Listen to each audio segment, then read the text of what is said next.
Meus irmãos, boa noite a todos. Quero cumprimentar os irmãos com a graça e a paz do Senhor, Jesus Cristo. Amém? Falar da minha satisfação, da minha alegria de poder participar mais uma vez dessa conferência, que tem se tornado já uma tradição, né, na nossa igreja. Já há alguns anos nós temos feito o mês da reforma, uma série de conferências no mês de outubro. E esse ano, tentando trazer temas mais práticos, né? Nas últimas duas conferências nós trabalhamos alguns temas mais teológicos. Em 2017, os 5 solas da reforma, e em 2019, no ano passado, os 5 pontos do calvinismo. E então, tendo trabalhado esses tópicos mais teóricos, que fazem parte mais da doutrina reformada, nesse ano nós pensamos então em aplicar estas coisas a aspectos da nossa vida cotidiana. E eu fiquei com o tema da reforma e o Estado, né?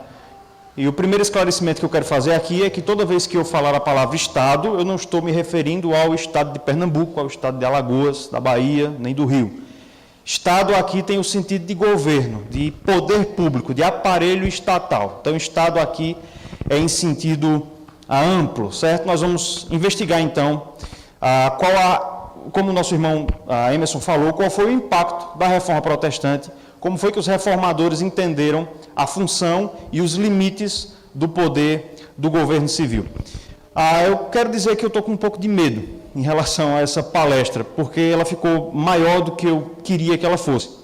Então, nosso irmão André disse aí que nós vamos passar muito tempo sentados, mas eu vou me esforçar para que não seja muito tempo, né, para que a gente termine aí num horário conveniente.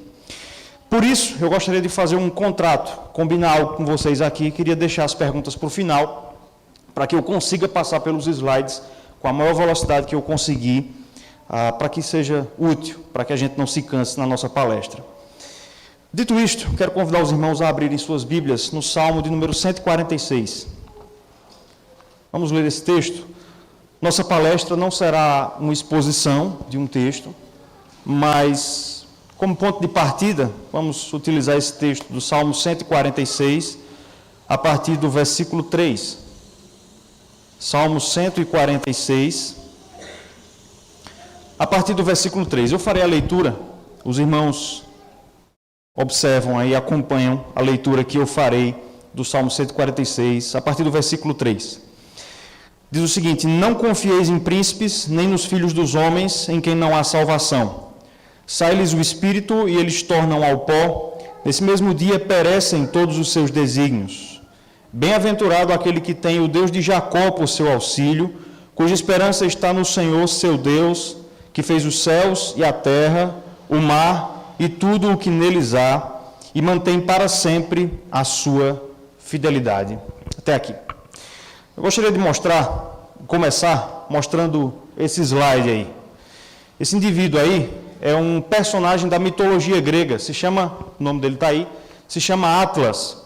Atlas, na mitologia grega, é um titã criado pelos deuses, e conta a mitologia grega que houve uma revolta de alguns deuses e alguns titãs contra o Monte Olimpo e contra o seu deus supremo na mitologia grega, que é Zeus. E Atlas esteve envolvido nessa revolta. Atlas teria se envolvido aí nessa insurreição, nessa revolta contra Zeus e o Monte Olimpo. E Zeus vence a batalha contra aqueles que lhe eram revoltosos, e depois daquela batalha, Zeus começou a distribuir penalidades, a distribuir castigos para cada um daqueles deuses e titãs que haviam se revoltado contra o Monte Olimpo. E a punição de Atlas foi essa aí. Atlas foi condenado a sustentar o mundo, sustentar o universo por toda a eternidade. Então você veja aí que ele está segurando um globo terrestre. Existem estátuas de Atlas pelo mundo inteiro, acho que a mais famosa fica em Nova York, se eu não estiver enganado. E ele foi então condenado a passar a eternidade segurando o peso do mundo. Então você veja, não sei se o pessoal que está mais atrás aí consegue ver, mas perceba que Atlas é um homem musculoso. Veja que ele está contraindo ali todos os seus músculos, o abdômen dele está todo enrijecido. E apesar de todo esse esforço que Atlas empreende para segurar o globo, a gente percebe pela imagem que ele está, pelo menos a impressão que eu tenho, é que ele está a ponto de não aguentar mais o peso, né? Eu tenho um problema meio crônico de dor nos joelhos, dá uma dor só de olhar essa imagem aí, sabe? Os dois... Tá certo, Edmilson, essa posição dele aí? Não, depois ele passa lá, segunda-feira. Então, só de olhar essa cena, eu confesso que meu joelho já dói. A gente percebe que é um esforço descomunal e que Atlas, a impressão que a gente tem é que ele está a ponto de não aguentar mais segurar, que o peso do mundo vai cair sobre ele, ele não vai aguentar sustentar o universo.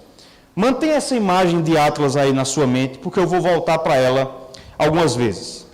Agora eu queria citar um artigo da nossa Constituição, da Constituição Federal, a Constituição do Brasil. O artigo 6º, quando trata dos direitos sociais, diz o seguinte: são direitos sociais a educação, a saúde, a alimentação, o trabalho, a moradia, o transporte, o lazer, a segurança, a previdência social, a proteção à maternidade e à infância, a assistência aos desamparados, na forma desta Constituição.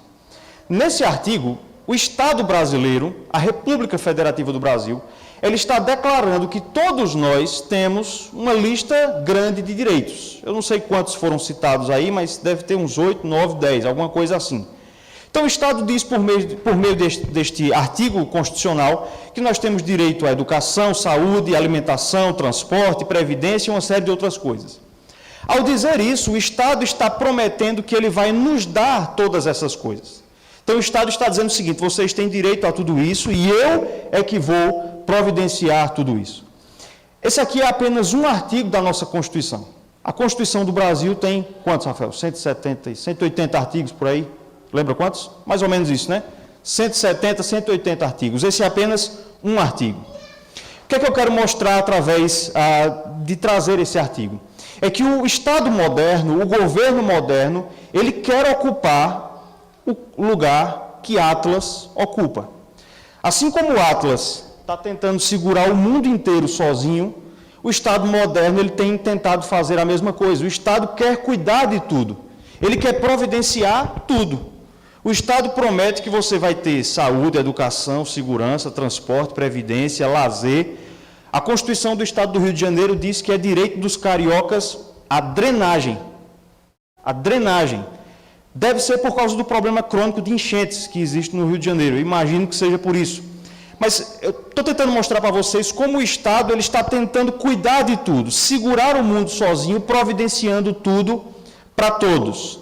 Só que vejam, Atlas, para poder segurar o mundo, ele precisa ser um homem forte. O Estado também, para poder nos garantir tudo aquilo que ele promete, que são muitas coisas, ele precisa também ser um Estado forte. E aí uma outra realidade que a gente se depara é com o tamanho do Estado brasileiro, o tamanho do aparato público. Eu pesquisei alguns dados e agora trago para vocês aqui, para vocês terem uma ideia do tamanho do poder público no Brasil, do governo no Brasil. Um primeiro dado: cerca de 45% da riqueza produzida anualmente é engolida pelo Estado, seja na forma de tributos que nós pagamos, está aqui, tem água aqui, seja na forma de tributos que nós pagamos ou o próprio Estado desenvolvendo atividades econômicas. Cerca de quase metade da riqueza que o brasileiro produz é engolida pelo aparelho estatal. O Brasil possui cerca de 12 milhões de servidores públicos. Então, se a gente pegar aí o número de pessoas que estão inseridas no mercado de trabalho, a gente vai ver que é uma porcentagem considerável. O Estado arregimenta muitos funcionários. A União possui cerca de 655 mil imóveis, avaliados em aproximadamente 68 bilhões de reais. Isso é só a União, sem contar os estados, os imóveis dos estados, dos municípios e do Distrito Federal, certo? Então vejam o tamanho do patrimônio apenas da União, do patrimônio imobiliário. Um último dado: a legislação brasileira prevê cerca de 80 tributos a serem pagos pelos brasileiros. Os brasileiros pagam, se nós levarmos em conta a totalidade do território nacional, cerca de 80 tributos. Os tributos incluem impostos, taxas e contribuições. Tudo isso nos mostra que esse Estado que promete nos dar tudo, ele precisa ser um Estado forte, precisa ser um Estado que toma muito espaço, um Estado pesado, e o Estado brasileiro ele é assim. Tem um cálculo, tem um dado, na verdade, eu não trouxe para a palestra, mas estima-se que o Palácio do Planalto ele custa, acho que 30 ou 40 vezes mais do que o Palácio de Buckingham, na Inglaterra, a sede da monarquia inglesa. O Estado brasileiro ele é um Estado pesado e caro, mas esse não é o único problema. O Estado brasileiro é também um Estado autoritário. E aqui, desde já, eu quero estabelecer uma regra que eu vou me referir a ela várias vezes. Quanto maior for o Estado, quanto mais poderoso, quanto mais atribuições o Estado tiver, mais poder ele vai ter sobre a população e esse povo terá menos liberdade. Então, quanto mais o Estado tem atribuições, ele será mais forte. E quanto maior e mais forte o governo for, menos liberdade o povo vai ter. Esse recorte de um ranking aí é um ranking feito por uma instituição chamada Heritage Foundation. Ele mede o índice de liberdade econômica nos países no mundo, em 180 países. Esse ranking tenta escalonar os países de acordo com a liberdade que as pessoas têm nesses países de empreender, de abrir uma empresa, de empreender, de abrir o seu próprio negócio, sem que o Estado lhe atrapalhe. E o Brasil esse dado é um pouco antigo, eu acho que o Brasil melhorou um pouco a sua situação, por causa da política mais liberal dos últimos 2 presidentes, mas o Brasil, até essa data aí onde eu pude alcançar, estava em 144º de 180 países. Esse ranking ele é dividido em 5 categorias. Os primeiros países, os países que estão na primeira categoria, são os países livres, onde o povo é livre para empreender, para fazer o que quiser no sentido econômico, para abrir uma empresa, para tentar ganhar a vida sem muito embaraço do Estado. A segunda categoria são os países majoritariamente livres, onde a liberdade é menor, mas ela ainda é muito grande. A terceira categoria são a dos países moderadamente livres. Aí já existe um equilíbrio entre o controle do Estado e a liberdade. A quarta categoria são os países majoritariamente não livres. É nessa categoria que o Brasil está. Abaixo dessa categoria só existe mais uma categoria, que são a dos países onde há repressão.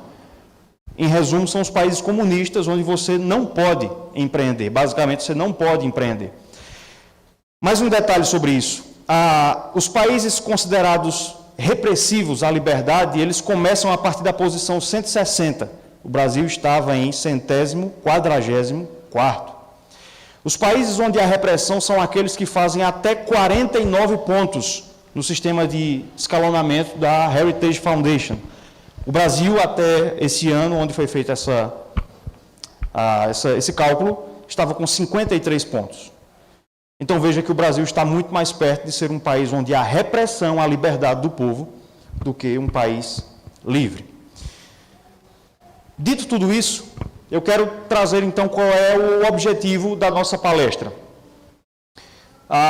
Feita essa introdução, eu quero tentar mostrar como a fé cristã, especialmente na tradição reformada, limitou o poder do governo e as suas atribuições, produzindo sociedades mais livres, certo? Então eu quero mostrar como a fé cristã, e especialmente na sua tradição reformada, como a fé reformada, limitou o poder do governo, limitou as atribuições do Estado, conferindo maior liberdade ao povo. A nossa palestra ela não será uma palestra muito teológica, mas será uma palestra essencialmente histórica. Eu vou recorrer a poucos textos bíblicos. Nós vamos aí percorrer as principais fases da história para tentar mostrar, então, como a Reforma Protestante influenciou na compreensão do Estado e também da liberdade. Então, nós vamos passar aí rapidamente pela Idade Antiga, vamos falar um pouco sobre o advento do cristianismo, depois sobre o período medieval, sobre a Idade Média, e por último, a Reforma Protestante. Se der tempo, a gente trata desse apêndice aí, uma breve análise da formação dos Estados Unidos da América. Até aqui está tudo sendo compreendido. Eu receio que essa palestra seja um pouco técnica e eu vá usar algumas palavras que não são muito do uso corrente, mas qualquer coisa, se eu ficar alguma dúvida sobre alguma coisa que eu falei, alguém pode levantar a mão, tá certo? Então vamos falar um pouco sobre a Idade Antiga. Eu trago aí 5 imagens. Essas imagens são de 5 imperadores do mundo antigo. Começando aí da direita, ou melhor, da esquerda para a direita, nós temos aí Akhenaton, imperador egípcio. Mais abaixo ali nós temos Sargão II, imperador assírio. Fazendo ali de novo, indo para cima, nós temos Nabucodonosor II, imperador babilônio. Aqui, Alexandre o Grande, imperador grego. E ali o último, Otávio Augusto, imperador romano. Esses homens eu escolhi eles como representantes dos principais impérios da antiguidade, que são, respectivamente, o Império Egípcio, Assírio, Babilônio, Grego e Romano. O que é que esses homens tinham em comum? Todos eles eram governantes, eram representantes do Estado, governavam sobre o povo, mas eles se diziam também serem deuses. Todos eles arrogaram para si a condição de Deus. Inclusive, teve um deles aí que colocou isso no próprio nome. É o último aqui. Otávio Augusto, ele colocou no seu próprio nome a sua condição pretensamente divina. O nome de Otávio Augusto era apenas Otávio, Otaviano. Ele colocou o título de Augusto. Augusto era um nome latino, um nome romano, que designava uma procedência divina. Então, quando Otávio pôs esse nome sobre si de Augusto, ele estava trazendo para si um título de imperador divino. Está vendo aí, Augusto? Você também tem um título divino, certo? Esse título, essa condição de deuses ou de representantes de Deus, conferia a esses homens um poder basicamente ilimitado. Na Idade Antiga, o governo ou os governantes, os soberanos, eles podiam fazer basicamente o que eles quisessem. Eles tinham poder total sobre a vida do povo. O povo, os seus governados, não tinham nenhum tipo de direito, nem de liberdade em relação aos seus soberanos. Não havia nenhum tipo de questionamento, de possibilidade de questionamento em relação ao governo. E tudo isso acontecia porque esses homens se consideravam deuses ou, na pior das hipóteses, mediadores entre Deus e os homens. Então, na Idade Antiga, os governantes, eles eram também representantes divinos e, portanto, os seus atos não podiam ser questionados. É por isso que muitas vezes eles cometeram verdadeiras atrocidades. Por exemplo, Akenaton, que é o pai do famoso Tutancâmon, ele restaurou a monolatria no Egito e ele tentou construir muitas construções e pirâmides. E ele escravizou o seu próprio povo para poder fazer essas pirâmides. Muitos desses trabalhadores morreram por fadiga na construção desses imóveis, dessas construções, e o que Akenaton fez foi começar a enterrar o seu povo. Ele começava a enterrar os trabalhadores que iam morrendo, ele ia enterrando, de maneira que Akenaton criou verdadeiros acampamentos de mortos. São chamados de necrópolis, literalmente, cidade dos mortos. Então, eu trago o exemplo desses 5 homens para mostrar que na Idade Antiga o governante era considerado Deus, ou na pior das hipóteses, um mediador entre Deus e os homens, e isso lhe dava domínio completo. O povo era propriedade do soberano, não havia a ideia de liberdade. Qual era a única exceção na Idade Antiga? Quem sabe dizer? Só houve uma exceção entre os povos da Antiguidade em relação a isso aqui. Ninguém sabe? Israel, o povo de Deus da Antiga Aliança, foi a única exceção. O rei de Israel, ele não tinha poder ilimitado, o seu poder era limitado. Ele não podia fazer o que ele quisesse. Por exemplo, o rei não podia tomar as funções de sacerdote. E está aí Saul e Uzias para nos dar a prova. Eles tentaram tomar para si a função do sacerdote e foram reprovados por Deus por causa disso. Apenas em Israel o rei poderia ser reprovado. Somente em Israel havia a figura do profeta. O profeta, ele tinha liberdade e tinha autoridade para chegar na cara do rei, botar o dedo na cara dele e dizer que ele havia pecado. Pense aí em Samuel, que reprovou o ato de Saul. Pense aí em Natã, que repreendeu o rei Davi. Pense aí em Elias, que repreendeu o rei Acabe. Pense aí em Anani, que repreendeu o rei Asa.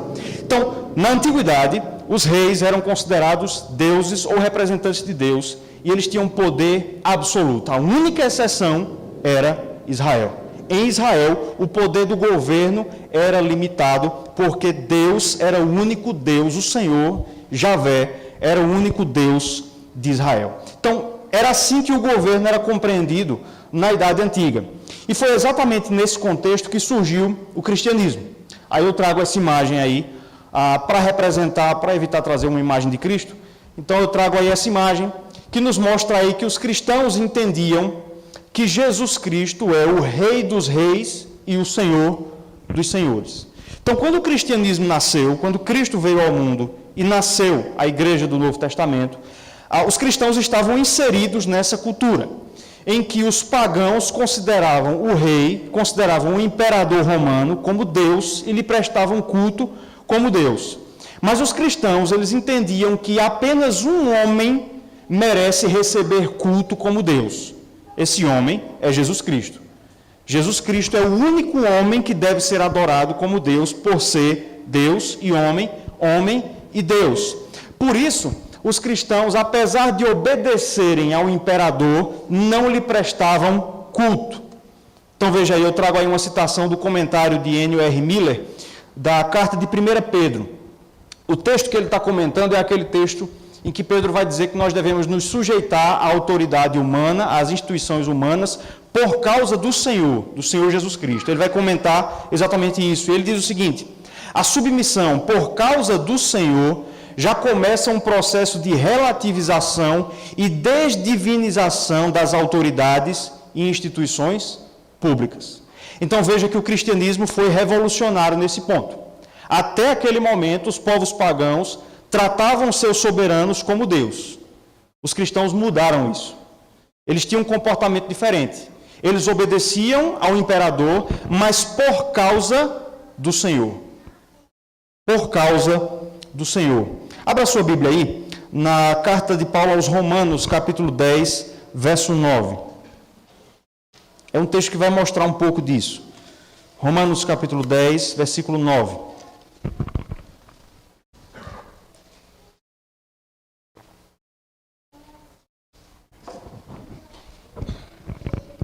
Romanos 10, 9 diz o seguinte: se com a tua boca confessares Jesus como Senhor, e em teu coração creres que Deus o ressuscitou dentre os mortos, serás salvo. Destaque para a parte inicial. Se com a tua boca confessares Jesus como Senhor. A palavra grega aqui para Senhor é Kyrios, que era a palavra que os romanos, para quem Paulo está escrevendo para os romanos aplicavam essa palavra ao imperador. O imperador era chamado de Kyrios, o Senhor, pelos romanos. Aí vêm os cristãos e o apóstolo Paulo e dizem, não. O Senhor, o Kyrios, é o Senhor Jesus Cristo. Trago uma citação aí de uma carta, uma epístola. A epístola a Diogneto é um documento anônimo que foi escrito aí no século II, mais ou menos no ano 120 depois de Cristo. Essa carta é escrita por um pagão e o autor pagão dessa carta, ele está falando sobre o modo de vida dos cristãos, como os cristãos viviam ali no período da igreja primitiva. E aí eu trago uma parte dessa carta que diz o seguinte, falando sobre os cristãos. Os cristãos obedecem às leis estabelecidas e superam as leis com as suas próprias vidas. Amam todos e por todos são perseguidos. Não são reconhecidos, mas são condenados à morte. São condenados à morte e ganham a vida. Então vejam que o autor da epístola a Diogneto, ele está mostrando que os cristãos, eles viviam numa perspectiva dupla. De um lado, eles honravam o imperador. O próprio apóstolo Pedro vai dizer isso, honrai o rei. Eles honravam o imperador, obedeciam às leis. Mas quando obedecer o imperador, quando obedecer César, representava desobedecer o Kyrios, o Senhor Jesus Cristo. O que era que os cristãos faziam? Eles desobedeciam o imperador. A gente tem um exemplo disso lá em Atos capítulo 5, verso 29, quando alguns discípulos vão responder ao Sinédrio, antes importa obedecer a Deus do que aos homens. Importa antes obedecer a Deus do que aos homens. E é por isso que o autor vai dizer que eles eram condenados à morte. Eles cumpriam a lei, mas quando cumprir a lei representava desobedecer a Deus, eles descumpriam a lei e por isso eles eram mortos. A obediência dos cristãos, portanto, era uma obediência relativa, como deve ser a nossa. Nós devemos obedecer às autoridades civis, mas com um limite, até o ponto em que isso não represente desobediência a Deus. Então eu quero que vocês percebam, eu estou tentando montar o quebra-cabeça aqui para a gente chegar com a consciência mais clara lá na frente. Eu quero tentar mostrar a vocês como na Idade Antiga o rei era considerado Deus. O cristianismo mudou isso. Os cristãos estabeleceram essa separação. Eles entenderam que o rei deveria ser entendido como o rei, mas não como Deus. Apenas o Senhor Jesus Cristo deveria ser adorado como Deus, e por isso eles davam ao imperador, a César, uma obediência relativa. Os cristãos viveram assim até lá pelo século IV, sendo perseguidos por causa da sua obediência irrestrita ao Senhor Jesus Cristo. Até que as coisas mudaram um pouco, e aí agora a gente vai entrar na parte da Idade Média. Muito embora esses eventos que eu vou narrar aqui não tenham acontecido na Idade Média, já que, Igno me corrija aí, a Idade Média começa com a queda do Império Romano, do Ocidente, não é isso, Igno? Que acontece um pouco depois, mas a gente já começa a pisar aqui no período medieval com Constantino. Esse camarada aí, que foi imperador romano, que reinou, ou que governou, né? Entre os anos 306 depois de Cristo a 337 depois de Cristo, ele literalmente mudou a história, porque ele foi o primeiro imperador cristão. Os imperadores anteriores eram todos pagãos e, em sua grande maioria, perseguidores da igreja. Constantino foi o primeiro imperador a se declarar cristão. A conversão de Constantino ela é um tanto quanto questionável, ela é um pouco questionada nos círculos acadêmicos aí, mas o fato é que ali no contexto da sua subida ao poder imperial, ele declara que ele havia se convertido. E as coisas mudaram com a conversão de Constantino. Por quê? Porque no ano 313 depois de Cristo, Constantino editou um decreto chamado Edito de Milão. Por meio desse decreto, o cristianismo deixou de ser uma religião perseguida, proibida pelo império, para se tornar uma religião permitida pelo império. O Edito de Milão, de 313 depois de Cristo, ele instituiu a liberdade religiosa no Império Romano. E mais do que isso, o próprio imperador era cristão. Ser cristão era ser adepto da religião do imperador. Mais na frente, no final do século IV, com Teodósio, o imperador Teodósio, o cristianismo passou a ser a religião oficial do império. Então ainda houve um upgrade maior. Então vejam a mudança que houve naquele contexto. Os cristãos eram perseguidos por serem fiéis a Cristo. Muitos deles foram mortos pelos imperadores romanos. Até que um desses imperadores se converte. E aí a fé cristã passa de fé perseguida a ser uma fé oficial. Isso teve consequências, obviamente, boas, porque o povo de Deus deixou de ser perseguido, e isso possibilitou que o evangelho se expandisse ainda mais, mas teve seus efeitos não tão bons. Um desses efeitos é o que é chamado pelos historiadores de teologia oficial. Ou seja, passou-se a fazer teologia a partir da ótica do imperador. O que é que eu quero dizer com isso? Até Constantino, a esperança dos cristãos era que Cristo voltasse à terra e libertasse o seu povo. Até Constantino, a esperança daqueles que criam em Cristo é que Jesus voltasse, é que ocorresse a segunda vinda de Cristo, para que os cristãos fossem libertos da opressão romana e fossem levados ao céu. Essa era a esperança, essa é a esperança do povo de Deus por todos os séculos. Era assim que os cristãos viviam nessa esperança de um dia Cristo voltar e acabar com o seu sofrimento. Quando Constantino se converteu e passou a ser um promotor da fé cristã, muitos cristãos começaram a identificar, preste bem atenção para você compreender, muitos cristãos passaram a identificar nesses eventos do século IV, na conversão de Constantino, no Edito de Milão e na oficialização do cristianismo, muitos cristãos passaram a enxergar nesses eventos o cumprimento das suas esperanças escatológicas. Traduzindo, muitos cristãos acharam que com Constantino, finalmente, o reino de Deus havia chegado na terra. Vejam, antes a esperança da chegada do reino de Deus era com a volta de Cristo, a consumação do reino. Com Constantino, algumas pessoas começaram a achar que o reino de Deus já tinha sido consumado. Um deles está aí, Eusébio de Cesareia, foi um historiador, também teólogo, contemporâneo de Constantino, e ele viu tudo aquilo acontecer. Ele viu a fé cristã deixar de ser perseguida, os cristãos deixarem de ser mortos para gozar de liberdade com um imperador que cria na mesma fé que eles. E Eusébio de Cesareia disse o seguinte: se olho para o Oriente, se olho para o Ocidente, se olho por toda a terra e até se olho para o céu, sempre e em qualquer lugar, eu vejo o bem-aventurado Constantino dirigindo o mesmo império. Deixa eu repetir a frase. Se olho para o Oriente, se olho para o Ocidente, se olho por toda a terra e se olho para o céu, sempre e em qualquer lugar, eu vejo o bem-aventurado Constantino dirigindo o mesmo império. Perceba que dá para a gente perceber aqui que Eusébio de Cesareia está dizendo que o reino dos céus é o reino de Constantino. Então percebam que aqui nós tivemos um retrocesso. O elemento antigo lá do paganismo, ele volta reformulado aqui. Assim como os reis pagãos eram entendidos como representantes de Deus, muitos teólogos e cristãos no tempo de Constantino começaram a compreender Constantino como um representante oficial de Deus.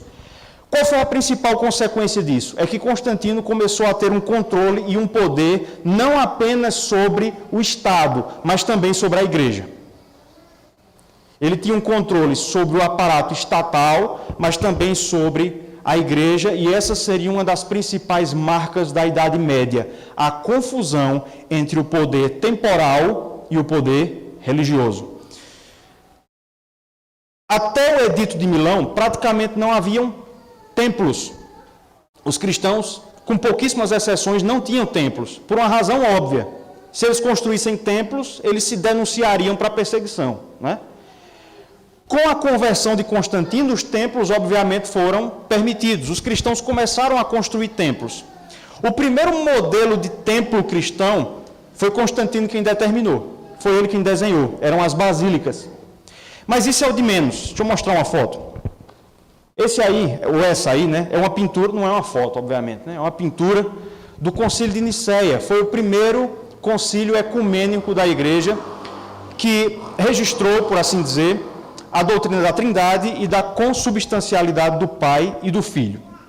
Deixando um pouco o tema do Concílio de Nicéia de lado, eu quero que vocês percebam ali quem é a figura central. O camarada que está mais evidente ali no meio, com roupas distintas. Aquela pessoa ali é Constantino.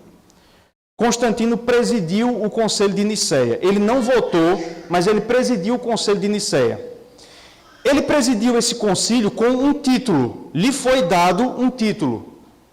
Alguém consegue arriscar que título é esse? Quase isso. Bispo dos bispos. Ele foi chamado, ele presidiu o Concílio de Nicéia na condição de bispo dos bispos. Então veja que algo muito parecido com a ideia do papado, nós já tínhamos aqui, um bispo sobre todos os demais bispos. Então, na Idade Média, nós vamos ter essa confusão do Estado com a Igreja. Os líderes da Igreja tomando as funções do Estado e, por sua vez, os governantes, os líderes do Estado, tomando as funções da Igreja. Essa confusão, ela durante a Idade Média, essa parte eu vou tentar resumir um pouco, durante a Idade Média, ela se desenvolveu em forma de duas doutrinas. A primeira é essa aqui, a doutrina do poder temporal do Papa. Depois que o Império Romano caiu, e aí agora nós já estamos falando do século V, a partir do ano 411, depois que o Império Romano do Ocidente caiu, a Europa ficou meio que num vazio, não havia muitas autoridades por causa da queda do Império Romano. Quem assumiu esse espaço foram os papas. Os papas assumiram esse espaço. Para vocês terem uma ideia, no ano 455, o Papa Leão I, ou o Bispo de Roma Leão I, ele negociou diretamente com os bárbaros a não queimada da cidade de Roma. Um tempo depois, o Papa Gregório, ele praticamente se tornou o prefeito de Roma. Ele tinha funções eclesiásticas, mas ele tinha também funções temporais. Ele era o prefeito de Roma e dos arredores. E mais na frente, no século XII, foi o Papa Inocêncio III que levou esse dogma do poder temporal do Papa ao seu ápice. Essa imagem que eu trago para vocês aí é a tiara papal. Todos os papas, eles têm um emblema, um brasão. Todos os papas têm um brasão, um símbolo. Eles escolhem para o seu pontificado. Muitos papas utilizaram símbolos como esse. Você veja que existem duas chaves e existem ali no meio 3 coroas. A coroa de baixo, a última coroa, ela representava o poder temporal do Papa. Era um dogma católico que dizia que o Papa tem poder não apenas sobre a Igreja, mas também sobre o Estado. Aliás, até hoje o Papa ele exerce esses 2 poderes. Né? Bergoglio, Papa Francisco, ele não é apenas chefe da sua Igreja, a Igreja Católica, mas ele é também um chefe de Estado. Que Estado é esse? Vaticano. Então veja que a doutrina do poder temporal do Papa, ela de alguma maneira ela continua. O Papa tem poder eclesiástico, mas também temporal. Com base nessa doutrina, muitas vezes os papas nomeavam imperadores, depunham imperadores, criavam e extinguiam leis. Então a primeira doutrina que a gente trata aqui é a doutrina do poder temporal do Papa. Uma segunda doutrina que se estabeleceu na Idade Média é a doutrina do direito divino dos reis. Essa doutrina ela ficou mais comum, ela ganhou mais força no cristianismo oriental, na Igreja Ortodoxa grega, principalmente no Império Bizantino. Era uma ideia teológica que dizia que os reis deveriam ser considerados não apenas como governantes, mas preste bem atenção, essa doutrina dizia que os governantes deveriam ser entendidos não apenas como governantes, mas como pais do povo. Aqueles que defendiam a doutrina do direito divino dos reis, eles diziam isso, que o governante é o pai do povo. Veja de onde vem a ideia do paternalismo político. Aqui no Brasil foi Getúlio Vargas, né? Foi considerado o pai dos pobres, né? Vejam, a ideia de o governante ser o pai do povo vem daí. Vem dessa doutrina do direito divino dos reis. Quais eram as prerrogativas que essa doutrina conferia para o governante? Basicamente 2. Primeira, ele tinha direito de ingerir na igreja. Então, o imperador ele podia nomear bispos, membros para o clero, depô-los também. E, em segundo lugar, o imperador, por causa dessa doutrina do direito divino dos reis, dizia-se que o imperador só deveria prestar contas a Deus e não ao povo. Certo? Então, na Idade Média, principalmente na realidade oriental, o governante não precisava prestar contas ao povo, mas apenas a Deus. Por quê? Porque ele tinha um direito divino. Então, quando a gente trata da Idade Média, a gente trata do desenvolvimento dessas 2 doutrinas. O que elas tinham em comum? Elas tinham em comum o fato de que o poder estatal, o governo, tinha muita autoridade sobre o povo, e o povo, por sua vez, tinha pouca liberdade. Existem alguns temas aí sobre esse período que a gente não vai comentar, como a Inquisição ou as Cruzadas, mas o fato é que verdadeiramente, o poder estatal, tanto na pessoa do Papa quanto na pessoa do imperador, tinha muito poder sobre o povo, e a liberdade não era um direito dos governados. É com todo esse contexto que a reforma protestante acontece, certo? E aí agora eu vou começar a falar especificamente sobre a reforma protestante. Os reformadores falaram bastante sobre política e sobre o governo, sobre o magistrado civil. Eu acho que quem mais falou foi Calvino. Está aí a pintura dele, a imagem dele. Ele viveu entre 1509 e 1564. O último capítulo das Institutas, da principal obra de Calvino, é sobre o magistrado civil. A gente pode resumir a doutrina de Calvino no que diz respeito à política, no que diz respeito ao Estado, em 3 pontos. Primeiro, Calvino e os reformadores, eles ensinaram que o fundamento do governo é a queda e não a criação. A teologia católica, a teologia romana, é uma teologia tomista. Se a igreja presbiteriana é uma igreja calvinista, por seguir os ensinos de Calvino, a igreja católica é tomista, ela segue a doutrina como desenhada por São Tomás de Aquino. E Tomás de Aquino dividiu a realidade em dois domínios, o domínio da natureza e o domínio da graça. Um dos efeitos dessa doutrina de Tomás de Aquino é que a Igreja Católica entendia e entende até hoje que o fundamento do governo é a criação. Essa foi uma reforma, obviamente, foi uma reforma que os reformadores fizeram. Eles ensinaram que o fundamento do governo não é a criação, mas é a queda. Não havia governo antes do pecado. Antes de Adão pecar, não havia governo. O Estado, ele aparece após a queda. E por que isso é importante? E aí eu vou começar a bater nessa tecla. Por que isso é importante? Por que essa mudança aparentemente irrelevante tem o seu peso? Porque quando a gente entende que o fundamento do Estado é a queda e não a criação, nós vamos entender que a função do Estado é limitada. Deus ordenou o Estado para limitar os efeitos da queda, para limitar a maldade humana. Deus não ordenou o Estado para dar saúde, educação, segurança, para dar felicidade ao povo. Deus ordenou que haja governantes para que a maldade do homem seja restringida. Então, o fundamento do Estado é a queda e não a criação. Um outro aspecto da teologia de Calvino sobre a política, ou sobre o governo, ou sobre o Estado, é o sola scriptura, que a gente conhece muito bem, já estudamos sobre ele 3 anos atrás. É um dos solas da Reforma, que propôs que a única regra de fé e prática da igreja e do povo deveria ser a Escritura, e não a Escritura mais a tradição e o magistério da igreja, como é no romanismo. Então, da mesma forma que a igreja deveria se submeter apenas à Escritura, da mesma forma que a igreja deveria se submeter apenas à palavra de Deus, Calvino e os reformadores entenderam também que os governantes deveriam se submeter apenas à palavra de Deus e não à sua própria vontade, e não ao seu próprio desígnio. Um terceiro aspecto do ensino de Calvino sobre o Estado ou sobre o governo é a doutrina do sacerdócio universal de todos os crentes ou de todos os santos. Foi citado aqui no sábado passado. É a doutrina reformada que diz que nós não necessitamos e nem temos outros mediadores além de Jesus Cristo. Cristo é o nosso único mediador. Veja como o sacerdócio dos santos está ligado também ao solos Christus.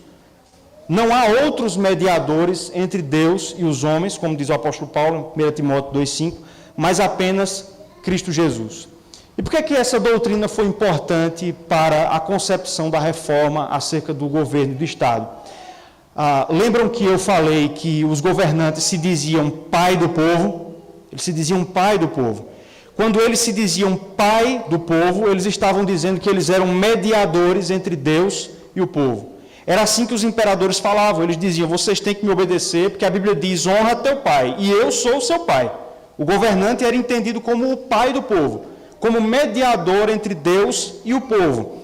Uma vez que a reforma trouxe a doutrina do sacerdócio universal de todos os crentes, os reformados entenderam que o governante não é um mediador entre Deus e os homens.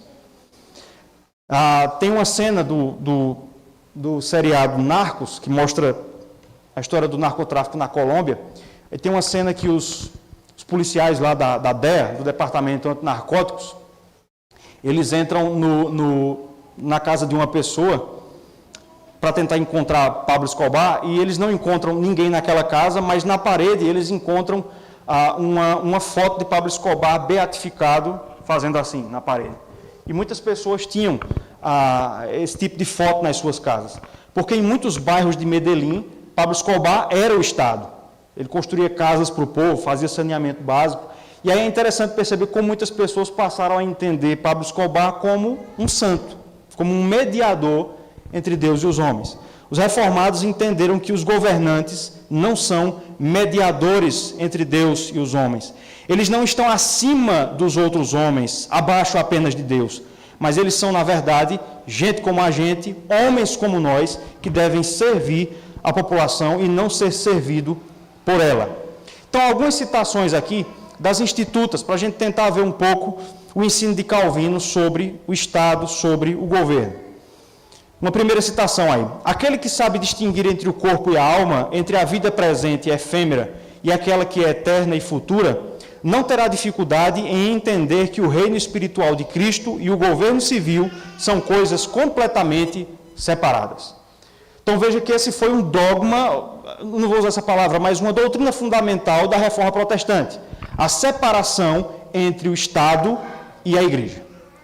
O pastor Tiago, eu não estava aqui, mas eu acompanhei pelo YouTube, na palestra do reverendo Tiago, ele mencionou isso, né?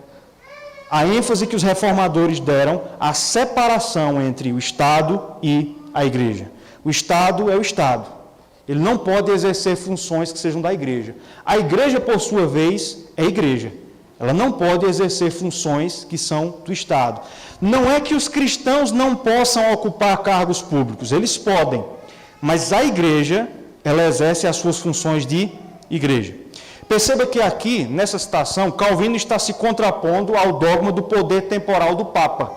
Ele está se contrapondo a isso. Ele está dizendo que aquele que trabalha na igreja, o clero, não pode exercer as funções do governo. Uma outra citação de Calvino, agora no comentário de Romanos. Ele diz o seguinte, ele está falando aqui sobre os governantes, sobre os magistrados. Uma vez que são comissionados por Deus, e é sua obra, a obra de Deus, que tem nas mãos, de necessidade é que lhe prestem conta, ou seja, os governantes devem prestar contas a Deus. Além disso, essa administração que Deus lhes confiou diz respeito e concerne aos governados. Consequentemente, a estes também devem eles prestar contas. Lembram do direito divino dos reis, que eu falei lá na Idade Média? Era uma doutrina que, dentre outras coisas, dizia que o rei não precisa prestar contas para o povo, só para Deus.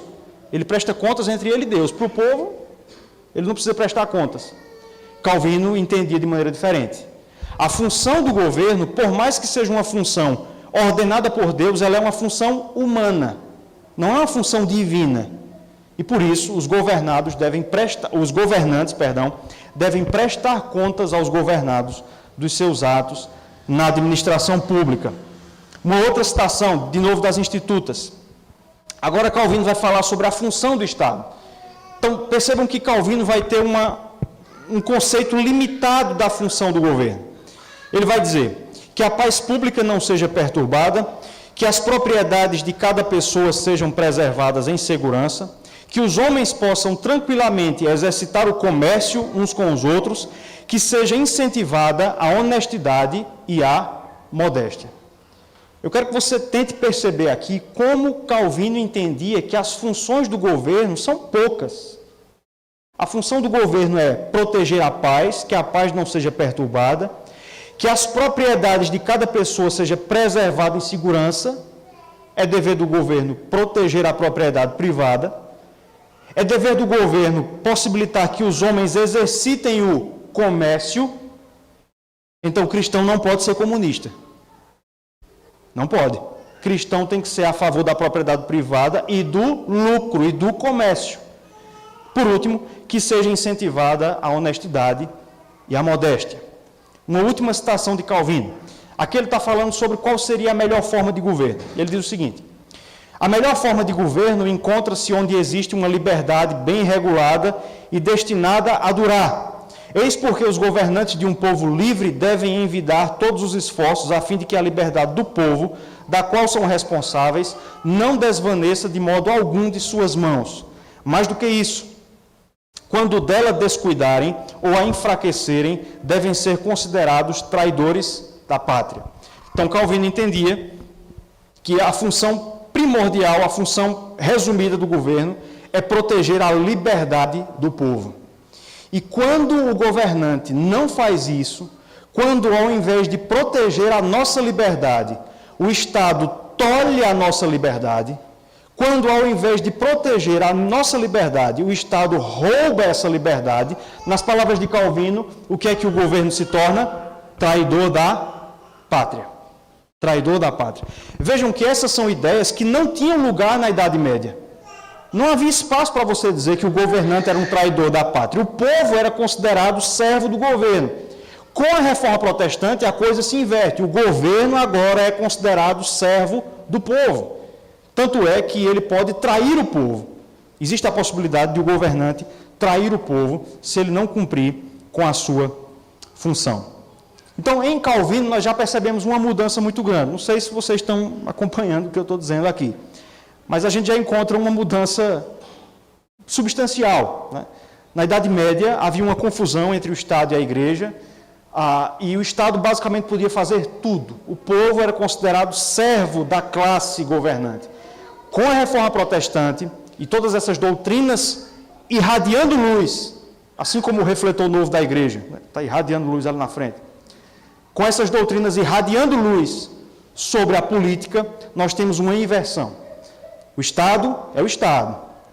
A sua função é limitada, é proteger a liberdade. E o Estado não é o senhor do povo. O povo é o senhor do Estado, do governante. O povo é o senhor do governante.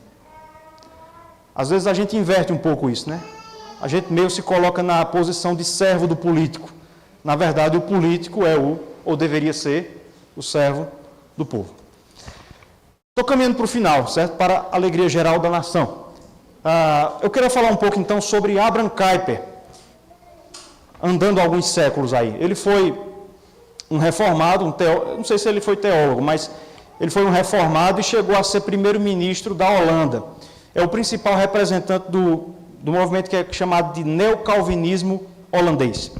A contribuição de Kuyper, de Abraham Kuyper, para a compreensão reformada do Estado, reside no link que Kuyper fez entre a soberania de Deus e o Estado. Vejam só, a bandeira principal de Lutero era a justificação pela fé somente. Essa foi a principal doutrina de Lutero. A principal doutrina de Calvino foi a soberania de Deus.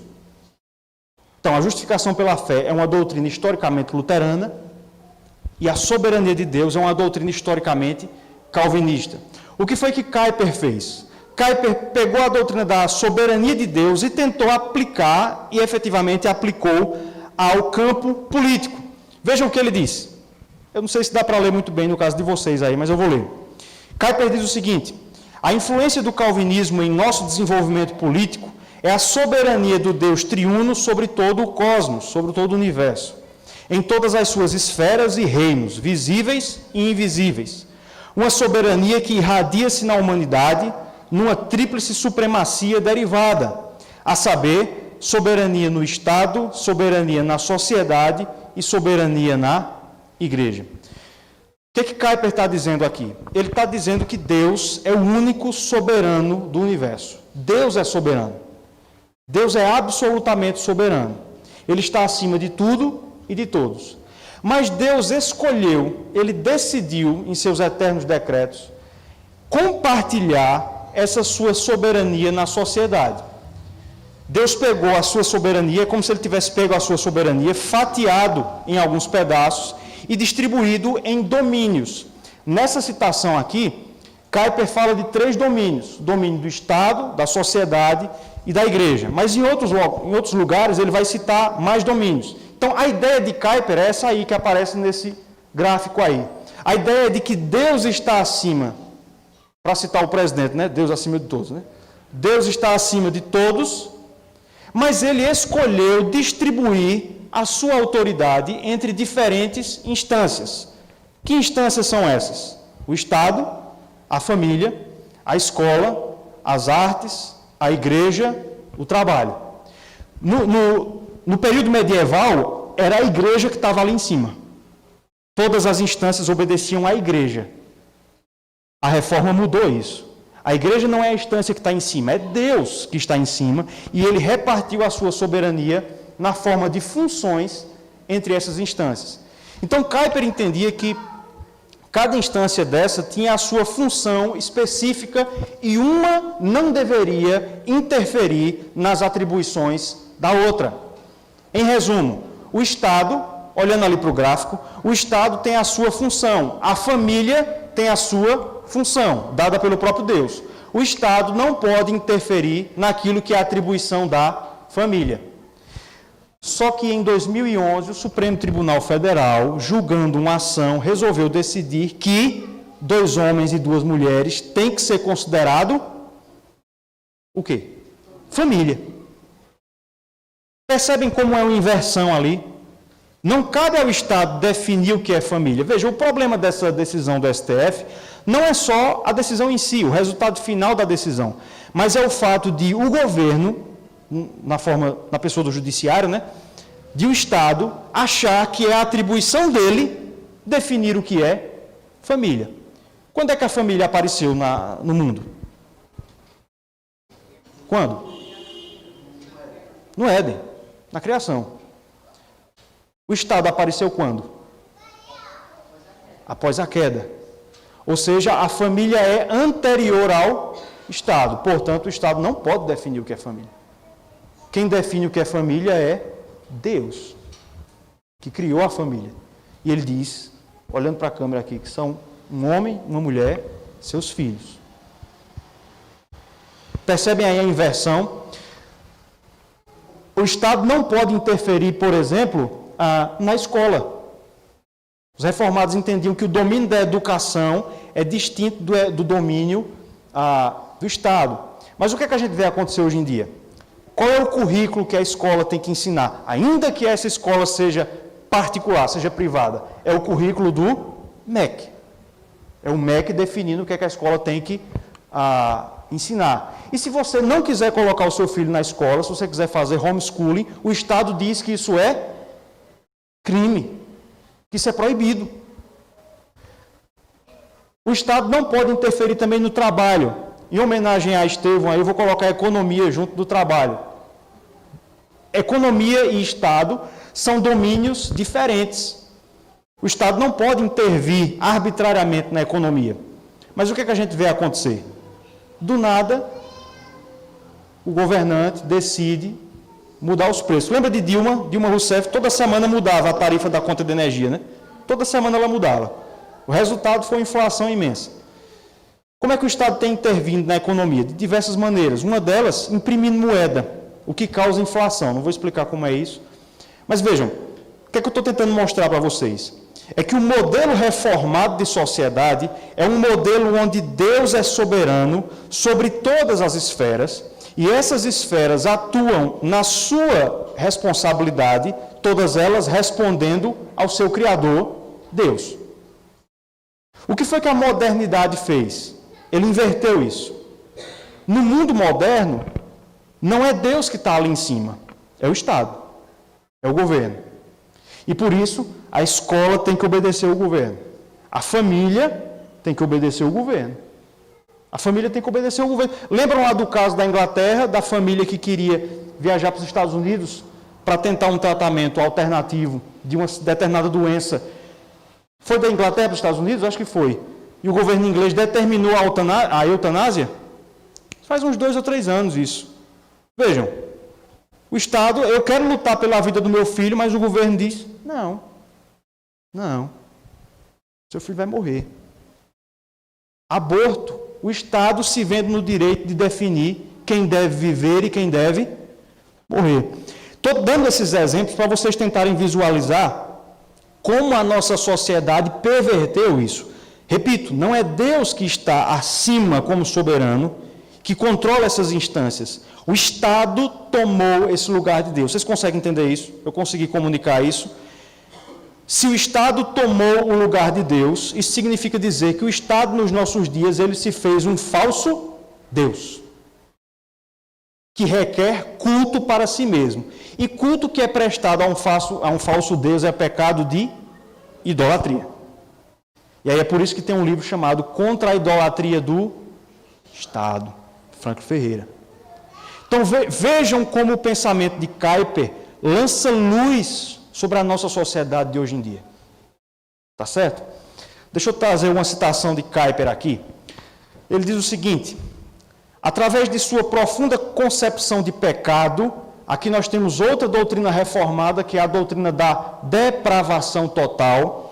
Através da sua profunda concepção de pecado, o calvinismo tem ensinado 2 coisas. Primeiro, nós devemos agradecidamente receber da mão de Deus a instituição do Estado com seus magistrados como meio de preservação, agora, de fato, indispensável.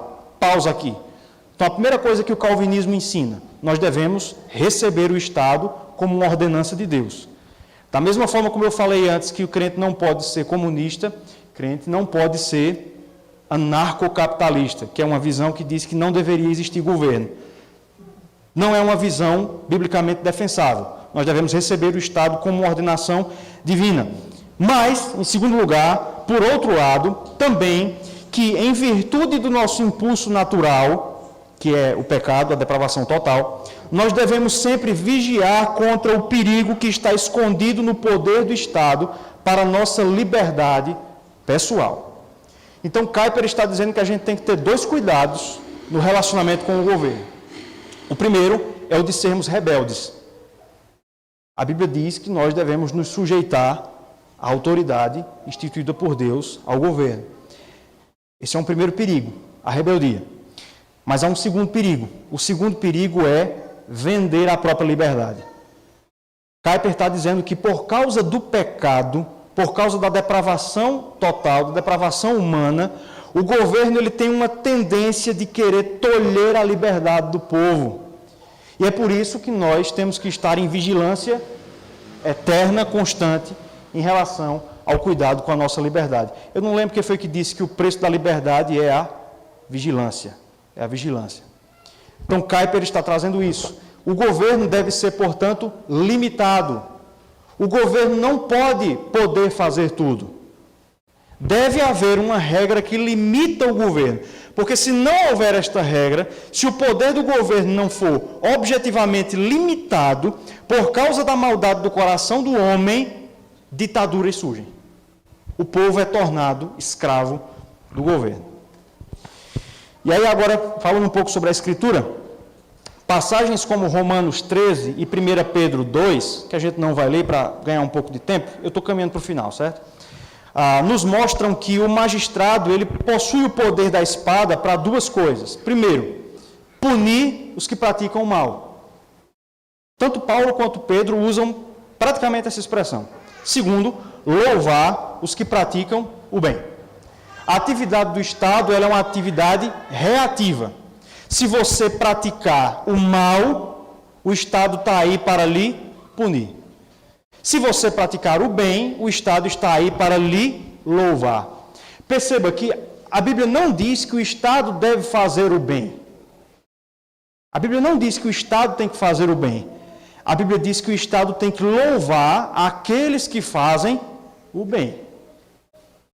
Mas qual é o nosso entendimento? É que o Estado, o governo tem que fazer as coisas. O que foi que você fez nesses 4 anos? Veja como a gente tem essa mentalidade de achar que o governante tem que fazer. Vocês estão alcançando o que eu estou dizendo aqui? Mas vejam que se a gente comparar essa cosmovisão do governo com esses dois textos bíblicos bem interpretados, a gente vai ver uma incongruência. A atividade do Estado é muito limitada. É pequena. É punir os maus, é louvar os que praticam o bem. Tá certo?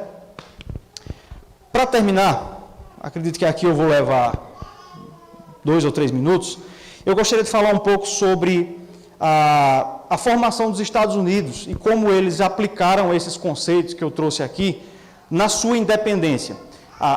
Abraham Kuyper entendia que a teologia reformada do Estado ela foi aplicada em 3 lugares. Na Inglaterra, na Revolução Gloriosa, na Holanda, no processo de independência da Holanda, da Espanha, e, por fim, nos Estados Unidos, na Revolução Americana, né, na Nova Inglaterra, quando ela constituiu a sua dependência da coroa inglesa. Boa parte dos constituintes, daqueles que escreveram tanto a Declaração de Independência quanto a Constituição Americana, eram cristãos e reformados. E eles tentaram colocar essas ideias na Constituição e na Declaração de Independência dos Estados Unidos. E aí eu queria trazer só algumas ideias para tentar enriquecer um pouco tudo isso que eu estou dizendo. Uma primeira ideia que eles colocaram na Declaração de Independência, que é a imagem que tem ali, é a Declaração de Independência dos Estados Unidos, é a ideia da relação entre a Escritura e a Constituição. Então, a ideia, em resumo, é basicamente o seguinte: assim como na igreja existe o sola Escritura, assim como na igreja nós devemos lealdade a uma lei escrita, é a Constituição, quando alguém professa a fé aqui, a pessoa não vem aqui e jura lealdade ao reverendo Fernando, né? Ao conselho. Ele jura lealdade à Escritura e conforme ela é interpretada pelos nossos símbolos de fé. Há uma regra escrita. Então, os americanos, eles pegaram esse princípio que vigorava na igreja e aplicaram no Estado. Então, da mesma forma como a igreja tem a sua regra, a sua lei escrita, o Estado deve ter uma regra escrita. Essa regra é a Constituição. Por quê? Para que a devoção seja a lei e não a uma pessoa. Para que o governo seja limitado.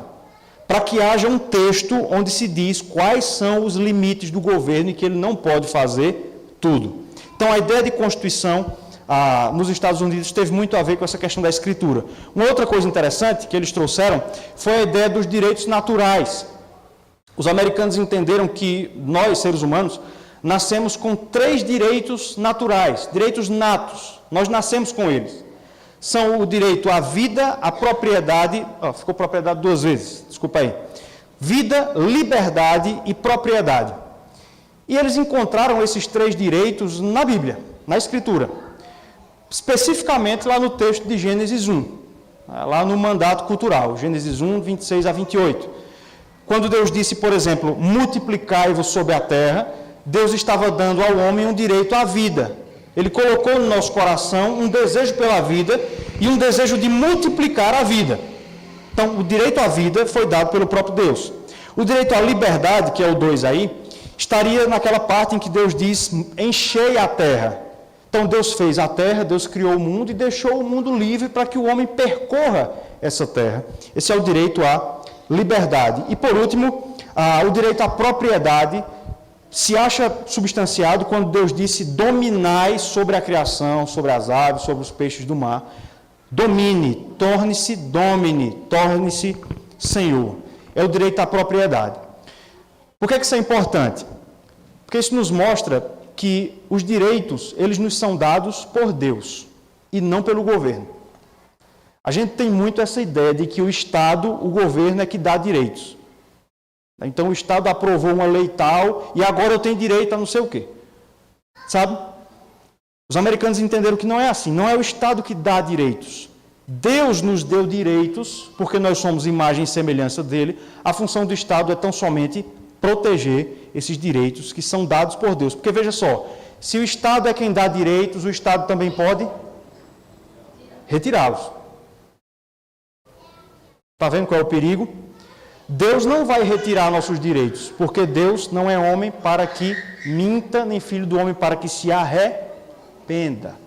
Deus não vai tirar nossos direitos.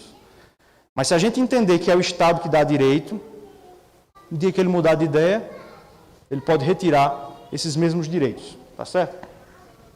Vou pular esse slide aqui para a gente não perder muito tempo e gostaria de encerrar a parte dos slides aqui, trazendo essa citação aí desse historiador holandês chamado pronuncia-se Grum van Prinsterer. Ele disse o seguinte, no calvinismo encontra-se a origem e a garantia de nossas liberdades constitucionais. Então vejam como a nossa fé, a fé reformada, é uma fé que nos dá liberdade. É uma fé que nos dá liberdade, é uma fé que nos dá direitos diante do Estado. O Estado não pode fazer o que quer. O Estado não pode entrar na minha casa na hora que ele quiser. Eu tenho direitos, não porque eu sou bom, né? Mas porque eu sou a imagem, e vocês também, e semelhança de Deus. Então veja que o calvinismo é a fé da liberdade. A solução não é voltar para o catolicismo, para o romanismo, como muitos têm se sentido tentados a fazer. O que nós temos que fazer é redescobrir a nossa tradição. Nós somos reformados, nós somos presbiterianos. E é no presbiterianismo, é no calvinismo, é na fé reformada que se encontram a origem e a garantia das nossas liberdades constitucionais. Queria pedir para você abrir de novo, lá no texto do Salmo 146, e aí agora eu vou encerrar fazendo uma reflexão breve nesse texto.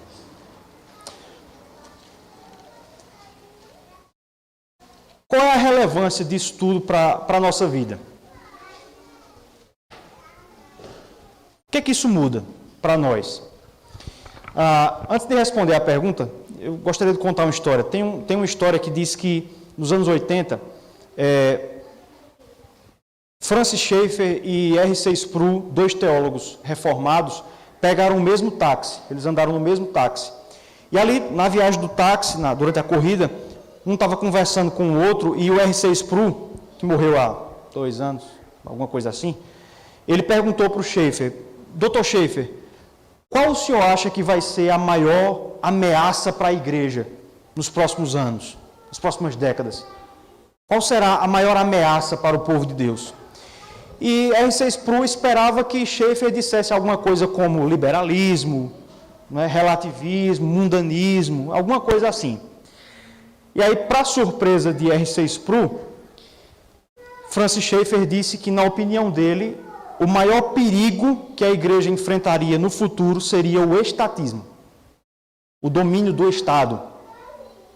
Os dois morreram, mas nós estamos vivos e nós vivemos até 2020 para constatar que o que Schaeffer disse era verdade. Porque em 2020 nós vimos o quanto o Estado pode ser e é autoritário. A Constituição Federal, ela diz que se o presidente da República declarar guerra, essa declaração tem que ser chancelada pelo Congresso. E se houver a chancela do Congresso, alguns direitos podem ser restritos. Quais são eles? Direito de reunião, que a gente está exercendo agora. Nós estamos aqui reunidos. E um segundo direito que pode ser restrito é o sigilo da correspondência. 2 direitos. Se houver uma guerra, se o presidente da República declarar estado de guerra, se esse decreto for confirmado pelo Congresso. Mas em 2020 nós vimos que um vírus, de acordo com a interpretação do STF, é motivo suficiente para que qualquer governador e qualquer prefeito tolha o direito de ir e vir, que nem a guerra é capaz de tolher, segundo a Constituição, e isso nem mesmo passa pela revisão nem da Câmara de Vereadores, nem da Assembleia Legislativa. Então vocês percebem o monstro que nós temos nos nossos dias, que é o Estado. Vejam, o Estado tem o poder de dizer quem vai sair de casa, quem não vai. Quem vai abrir o comércio, quem não vai. O Estado tem o poder de dizer que você tem que usar uma máscara do lado de fora de casa. E vejam que eu não estou criticando essas medidas por si só. Eu não estou dizendo que elas são inúteis ou que as pessoas não deveriam fazer isso. O que eu estou tentando questionar, e eu quero que isso fique muito claro, até por estar sendo registrado, o que eu estou questionando é o Estado ter esse nível de poder sobre a vida das pessoas. De regular as nossas vidas em detalhes como esse. Vocês estão entendendo o que eu estou dizendo? Isso mostra como o Estado moderno se tornou o nosso Deus e como nós temos idolatrado os governantes. Nós damos aos governantes uma obediência que só se deveria dar a Deus. O Salmo 146 fala um pouco sobre isso. Quero retomar apenas algumas ideias desse Salmo.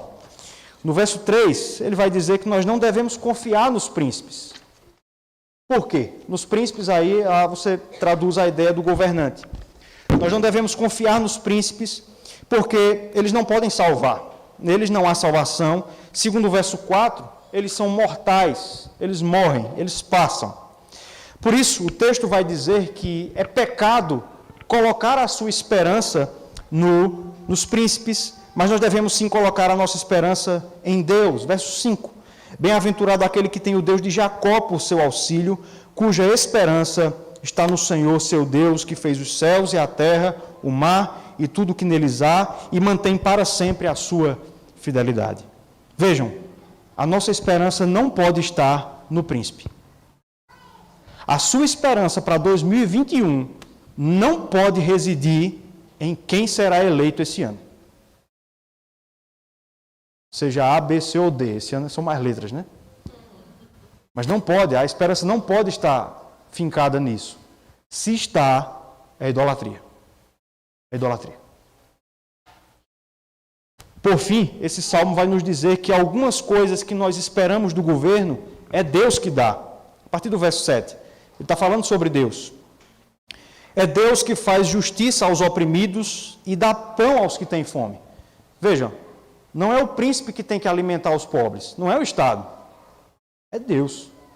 É Deus que dá pão aos que têm fome. Como é que Deus faz isso? Através de mim, de você e de cada um que crê nele e que exerce a caridade e o amor ao próximo. Verso 8, aliás, ainda o verso 7.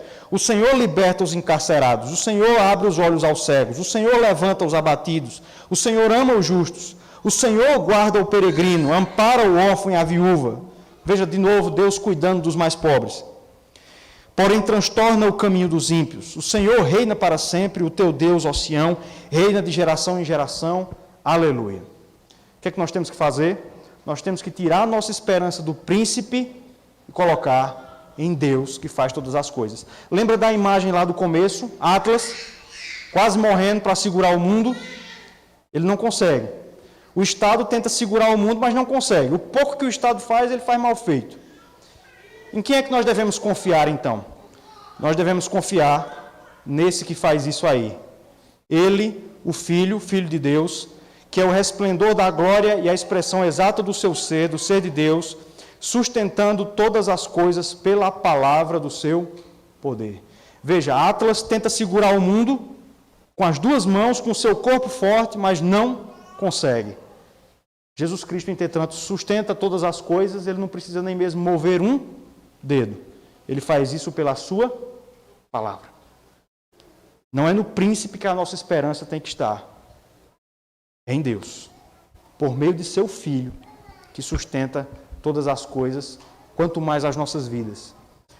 Como diz o apóstolo Paulo, se ele já nos deu, se Deus já nos deu o seu próprio Filho, será que ele não dará todas as outras coisas? Será que ele não dará tudo mais?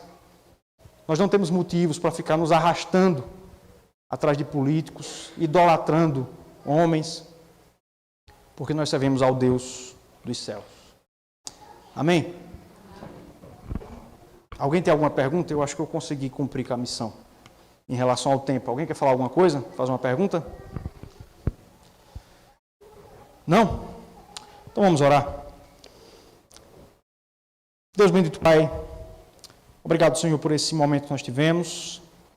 Apesar, ó Deus, da minha limitação, da minha incapacidade de comunicar estas coisas, mas a nossa oração é que o Senhor esteja aplicando tudo isso ao nosso coração. Que assim, ó Deus, como os reformados de antigamente, que procuraram, ó Deus, enxergar o mundo de acordo com a Tua soberania, e procuraram se enxergar, ó Deus, como servos do Senhor nesse teatro do mundo, que nós hoje, ó Deus, também nos vejamos assim. Livra-nos, ó Pai, de idolatrarmos quem quer que seja, o príncipe, o governo, os homens. Livra-nos, ó Deus, de darmos ao homem a devoção e a obediência que somente a Ti pertence. Essa é a nossa oração, que o Senhor abençoe a Tua igreja, em nome de Jesus. Amém. Mais uma vez eu quero